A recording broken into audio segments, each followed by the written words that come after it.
Bienvenue dans Cyberbalado, une initiative d'idées d'éducation entrepreneuriale et financée par CIRA Canada dans le cadre des projets NetGood. Dans cette série, des jeunes de 5 à 18 ans prennent le micro pour explorer les enjeux liés à la cybersécurité, cyberintimidation, hameçonnage, virus, piratage, fausses nouvelles, citoyenneté à l'ère numérique et bien plus encore. Ces balados ont été co-créés avec des pédagogues dans le but de sensibiliser, d'informer et d'outiller les jeunes ou leur communauté à utiliser Internet de façon sécuritaire et responsable. Cyberbalado s'inscrit dans un projet éducatif plus large qui comprend aussi une trousse pédagogique et des ateliers en classe pour faire de chaque jeune un acteur de changement dans le monde numérique. Produit avec des jeunes de divers groupes d'âge et provenant de milieux très variés à travers le Canada francophone, ces épisodes témoignent de l'engagement réel des jeunes et de leur créativité propre à leur contexte. Place aux jeunes.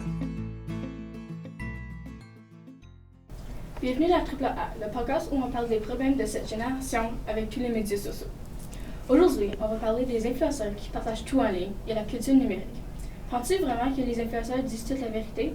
Est-ce qu'on devrait écouter tout ce qu'ils disent en ligne? Moi, je suis Amélie, ça c'est Elsa et Alexandre. Ça c'est pourquoi on est ici, d'en parler pour que vous ne faites pas les mêmes erreurs que les autres. En fait, tout ce que les influenceurs disent n'est pas tout en vrai. En 2023, le site Statista dit que 49,19% des influenceurs montrent de ce qu'ils disent en ligne. Les influenceurs se font aussi donner des produits pour qu'ils les montrent aux gens qui sont abonnés à eux. Mais les influenceurs n'ont pas tout le temps raison à propos des produits qu'ils montrent. C'est pour ça que tu dois faire attention à ce que tu vois sur les réseaux sociaux. Oh mon Dieu, c'est une très grande majorité d'influenceurs, cela. Pourquoi les influenceurs disent pas toujours la vérité? Mais aussi, comment savoir si les influenceurs ne sont pas faux? Eh bien, pour répondre à ta question, les influenceurs veulent avoir l'illusion d'accessibilité. Donc, des fois, ils disent des affaires qui pourraient faire à croire que ta vie deviendra plus facile. Mais en réalité, ça ne change rien. Aussi, ils donnent l'impression que n'importe qui peut devenir influenceur. Mais il y a des gens qui le font juste pour l'argent. Il faut voir si leurs comptes sur les réseaux sociaux sont certifiés et non une personne avec un faux compte de personnalité pour savoir s'ils mentent ou pas. Mais comment on peut savoir si les influenceurs ils mentent? Bonne question. Ce n'est pas facile à trouver, mais il y a des choses que les personnes font tranquillement. Premièrement, ils peuvent jouer avec leurs mains ou leurs bijoux. De plus, ils peuvent regarder ailleurs, sauf à la personne qui parle. Mais pas tout le monde fait ça. Il y en a qui sont très bons à mentir, il y en a que tu peux détecter immédiatement. C'est pour ça qu'il ne faut pas que tu crois tout sur l'Internet. Un autre sujet qui devrait plus parler d'eux sont les challenges TikTok. Oui, c'est une bonne idée d'en parler parce qu'ils sont trop dangereux pour que les gens les font régulièrement.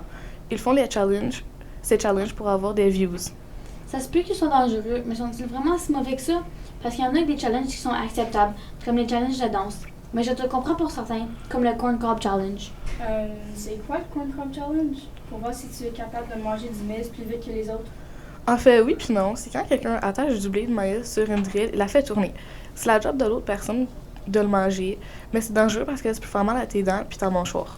Donc je pense qu'on peut dire, sans se tromper, qu'on devrait juste rester au challenge de danse, qui ne t'en font pas mal, à moins que tu n'es pas capable de danser. Oh mon Dieu, ça devrait être un cauchemar. As-tu déjà demandé si devenir viral ou devenir influenceur serait un cauchemar? Ça n'a pas l'air très facile le job. Ben oui, je me suis posé la question à plusieurs reprises. Mais oui, je crois que devenir viral, c'est un cauchemar. On s'entend qu'avoir des likes, des views, c'est amusant et cool, mais ça veut aussi dire que plein de gens autour du monde voient ce que tu mets sur les réseaux sociaux et ils voient presque toute ta vie. Ça doit être vraiment plate, ça, que tout le monde voit ce que tu mets sur les réseaux sociaux, et c'est pas mal étrange. Mais est-ce que les YouTubers sont les mêmes que les influenceurs sur TikTok ou Instagram? Ils mentent aussi. Est-ce que toutes les familles ou groupes sur YouTube nous disent des mensonges depuis notre jeunesse? Je crois que pas tous les YouTubers sont les mêmes que les influenceurs sur TikTok ou Instagram, mais il y a aussi des chances que les YouTubers montent faire de l'argent, comme les influenceurs sur TikTok. Par exemple, le documentaire Ruby Frankie. Elle a créé un YouTube Family Channel appelé 8 Passengers. Ruby Frankie a été vue comme America's Mom, puis elle cachait tout ce qu'elle faisait quand elle ne filmait pas. Comme elle abusait ses enfants mentalement et physiquement, la vie de Ruby Frankie a été filmée toute la journée. Elle partageait les affaires personnelles de ses enfants sur YouTube et s'ils ne voulaient pas coopérer, Ruby Frankie leur donnait une conséquence d'une durée de 7 mois ou plus. Par exemple, elle a fait un de ses gars dormir sur un beanbag pour 7 mois. Sur YouTube, ça avait l'air que sa vie était parfaite, mais quand elle est devenue folle, tout le monde a réalisé qu'elle n'était pas une bonne personne. Ah oui, j'ai regardé ce documentaire. C'est terrible ce qu'elle a fait à ses enfants. Ça fait juste prouver qu'on ne peut pas croire tout ce qu'on voit en ligne. Et que même si la famille avait l'air parfaite, ce n'était pas proche de ça. Parce qu'elle est devenue folle à cause des médias sociaux et de l'argent qu'elle recevait en faisant ses vidéos. Je n'ai pas regardé ça, moi, mais j'ai entendu parler de ça. Elle sonne terrible comme mère. On peut voir que les réseaux sociaux peuvent vraiment changer une personne mentalement. Pour un autre sujet, je pense qu'on devrait parler de la culture numérique parce que c'est un vrai problème dans cette génération. Oui, bonne idée. Moi, je pense que c'est horrible. Cette génération sont tellement addicts au cellulaire et je rentre dans cette catégorie aussi. Moi aussi, mais il y a des jeunes comme nous qui sont 100 fois plus pires. Par exemple, les petites filles qui vont au Sephora puis qui détruisent tous les échantillons ou qui achètent des affaires inutiles comme les crèmes anti-rides, des sérums, etc. Mais ils peuvent acheter des face masks, des baumes à lèvres, du Purell ou du parfum, mais les autres sont rendus un peu exagérés. Oui, les jeunes sont influencés par les vieux qui portent du maquillage et qui pensent qu'eux aussi peuvent aussi en porter, mais ils n'en ont pas de besoin. Ça fait juste dépenser l'argent de leurs parents. On peut voir que les médias sociaux influencent les enfants à agir plus vieux ou vieilles qu'ils sont vraiment.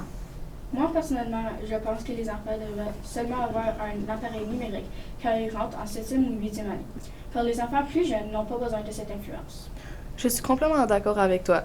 Je pense que les jeunes ne devraient pas avoir de cellulaire jusqu'à temps qu'ils soient plus vieux parce que les médias sociaux sont en train d'influencer les jeunes. Mais c'est pas leur faute aux influenceurs, c'est juste que les jeunes sont sur les médias qu'elles ne devraient pas l'être. C'est prouvé que les écrans endommagent les yeux et de l'être humain si tu les regardes pour une longue période de temps.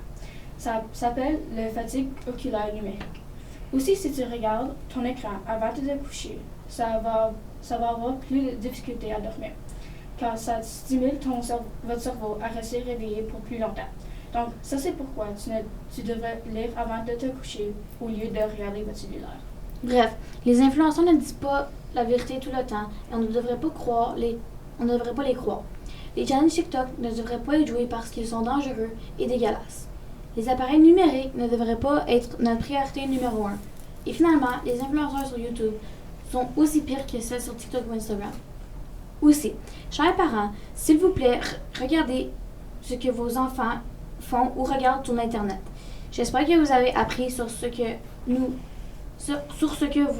ne devriez pas écouter et ou faire sur Internet. Restez en sécurité et passez une bonne fin de journée. Merci d'avoir écouté notre balado sur les influenceurs et la culture numérique sur la balado AAA. À la prochaine! Nous tenons à remercier le personnel, les enfants et la direction des écoles participantes pour leur engagement tout au long du projet.